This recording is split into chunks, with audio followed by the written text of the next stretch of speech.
श्री शिवाय नमस्तुभ्यम। 3 नवंबर को है भाई दूज और 5 दिवसीय पूजन का विराम दिन।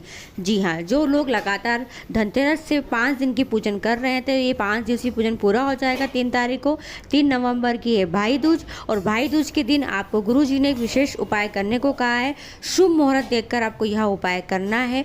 गुरुजी ने क्लियर कर दिया है उनकी पोस्ट के द्वारा कि जो कमल गट्टे, हल्दी, अमरबेल के टुकड़े, पान, फल, मिठाई आपने समर्पित की थी उनका क्या करना है, कलश का क्या करना है, गुड़ और धने का क्या करना है। साथ में गुरुजी ने कहा है आपको एक कुबेर की पोटली बनाना है, वो कैसे बनाना है वो भी गुरुजी ने अपनी पोस्ट के माध्यम से शेयर कर दिया है। चलिए वीडियो शुरुआत करते हैं। स्वागत है मोदिती ऑफिशियल चैनल पर। अगर आप लोगों ने अभी तक चैनल को सब्सक्राइब नहीं कर रखा है तो प्लीज़ चैनल को सब्सक्राइब कीजिएगा और कमेंट में श्री शिवाय नमस्तुभ्यम हर हर महादेव अवश्य लिखिएगा।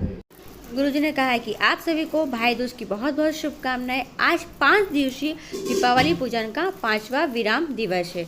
गुरुजी ने कहा है भाई दूज के दिन कोई अच्छा सा शुभ मुहूर्त देख के आपको क्या करना है, माँ लक्ष्मी को, जहाँ आपने माँ लक्ष्मी का पाटा लगाया है वहाँ माँ लक्ष्मी को पीसी हल्दी, कुमकुम समर्पित करना है, यानी हल्दी और कुमकुम समर्पित करना है। एक बिंदी हल्दी और कुमकुम की लगाना है माता के सम्मुख। और आपको कहाँ लगाओगे, तो माता के पीछे लगा दे दीवार पर, या आगे भी नीचे की ओर आप पाटा जहाँ रखा है वहाँ नीचे आप हल्दी कुमकुम की एक एक बिंदी लगा सकते हैं। फिर उसके बाद को क्या करना है, कपूर लेना है और कपूर से माँ लक्ष्मी की आरती उतारना है। जी हाँ, कपूर प्रज्वलित करके माँ लक्ष्मी की आरती उतारे, झोली प्रसार कर माता रानी को नमन करे। फिर उसके बाद आपको कुबेर की पोटली तैयार करना है। कैसे करोगे, ध्यान सुनिएगा। एक कपड़ा लीजिएगा, उस कपड़े में आपको सबसे पहले आपने जो सिक्के रखे थे 2, जिस पे आपने मोली लपेटी थी, जी हाँ, और अगर मोली नहीं लपेटी है, कोई चांदी का सिक्का अगर आपने पाटे पर रखा है तो उस सिक्के को उठा लीजिए। सबसे पहले सिक्के को उठाइए, उस कपड़े में रख लीजिए। फिर आपने जो माता रानी को कमल गट्टे समर्पित किए थे, 5 कमल गट्टे, उन 5 कमल गट्टे को उठा लीजिए। साथ में आपने 5 हल्दी की गांठ समर्पित की थी, उसको भी आपको उठा लेना है। और ये 5 हल्दी की गांठ, 5 कमल गट्टे और सिक्के को एक पोटली में, एक कपड़े में आपको बांध लेना है। और बांध कर आपको उसी पोटली को उसी समय अपनी तिजोरी लॉकर में रख लेना है, जिससे धन संपदा विभव की कभी कमी नहीं होगी। माँ लक्ष्मी का आपके घर परिवार पर हमेशा वास बना रहेगा, हमेशा आशीर्वाद बना रहेगा। साथ में आपने जो धना और गुड़ की एक कटोरी भर के रखी थी, जिससे कि गुरुजी ने बताया था कि इसको भर के रखने से घर के अंदर मांगलिक कार्य होते, शुभ कार्य होते, जैसे कि वंश की वृद्धि होती है, संतान की प्राप्ति होती है, बच्चों का मंगल विवाह तय होता है। उसके लिए आपने एक कटोरी में धना और गुड़ रखा होगा ना, तो उसको उठाइए, उसको भी एक कागज़ में या किसी एक पॉलीथीन में या किसी एक कपड़े में बांधकर अपने घर में किसी व्यवस्थित जगह पर रख लीजिए। जैसे कि आपका जो मंदिर घर हो वहाँ रख लीजिए, या फिर उसको आप किसी कपड़े में बांधकर रख सकते हैं। अब उसके बाद जो शेष सामग्री बची है, क्या क्या बची है, माता रानी को आपने पीले चावल समर्पित किए थे, या फिर आपने पान समर्पित किया था, फूल समर्पित किया था, अन्य को सुपारी समर्पित की होगी, हरा मूंग समर्पित किया था, पीली सरसों समर्पित की थी। वो सब सामग्री को एक पॉलीथीन में इकट्ठा कर लीजिए और इकट्ठा करके उस पॉलीथीन मतलब उस सारी सामग्री को आपको बहते हुए जल में प्रवाहित कर देना है।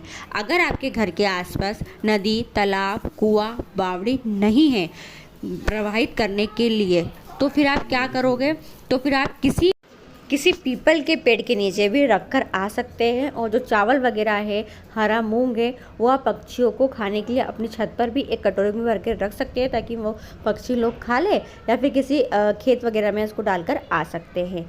साथ में आपने जो कलश की स्थापना की थी, तो जो कलश का नारियल है, उस नारियल को लाल कपड़े में बांधकर आपको अपने घर के मुख्य द्वार पर, जी सबसे मेन गेट जो होता है उस मुख्य द्वार पर बांध लेना है।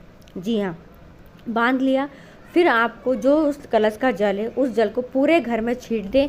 छीटने के बाद शेष जल जो बचेगा, उस शेष जल को आपको अपने घर के जो भी अन्य गमले हो उस गमले में आप डाल सकते हैं।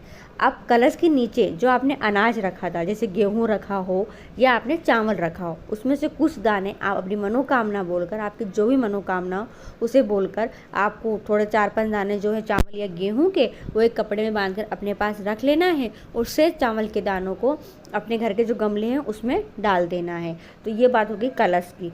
बात हो गई फूल की, पान की, और अमरबेल के टुकड़े की शेष सामग्री को सबकी बात हो गई है। फिर आपको उस पाटे को उठा लेना है। ध्यान रखें, ये सब चीज़ें जो करना है वो आपको एक शुभ मुहूर्त पर करना है।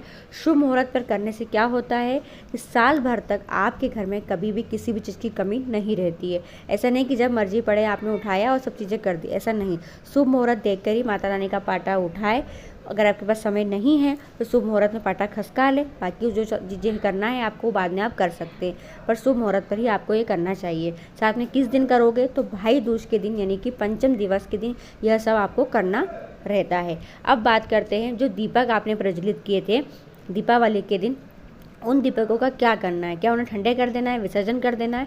नहीं, वो दीपकों का आप उपयोग साल भर तक पूजन अर्चन में कर सकते हैं। पर ध्यान इस बात का रखना है कि जैसे कि आपने उन दीपकों में तेल भरकर प्रज्वलित किया था, तो उन दीपकों को आगे भी आपको तेल भरकर ही उपयोग में लेना है। ऐसा नहीं कि वो तेल के दीपक को आपको घी के दीपक बनाकर पूजा में लेना है। तेल के दीपक में अगर हम घी भरते हैं तो फिर कष्ट उत्पन्न होता है, इसे तेल के दीपक में तेल भरकर ही आप उसको साल भर तक पूजन अर्चन में उपयोग कर सकते हैं। जैसे अभी आने वाली पूजा है, एकादशी है, बैकुंठ चतुर्दशी है, कार्तिक पूर्णिमा है, तो उसमें दीपक प्रज्वलित जो करते हैं तेल के, उसमें आप इन दीपकों का उपयोग कर सकते हैं। तो ये विशेष गुरुजी ने बताया है। गुरुजी की पोस्ट में इंस्टाग्राम पे गुरुजी ने एक पोस्ट डाली थी, उसमें गुरुजी ने बता दिया कि 5 दिवसीय पूजन है। अगर आपने भाई दूज आज मानी है तो आप आज कर सकते हैं, अगर आपने भाई दूज कल मानी है तो फिर आप भाई दूज पंचम दिवस के दिन 5वीं पूजा कर इस तरीके से माता रानी का पाटा खसका सकते हैं। तो ये विशेष जानकारी थी। अगर कुछ पूछना हो, कुछ कन्फ्यूजन हो तो आप कमेंट करके पूछ सकते हैं। श्री शिवाय नमस्तुभ्यम। हर हर महादेव।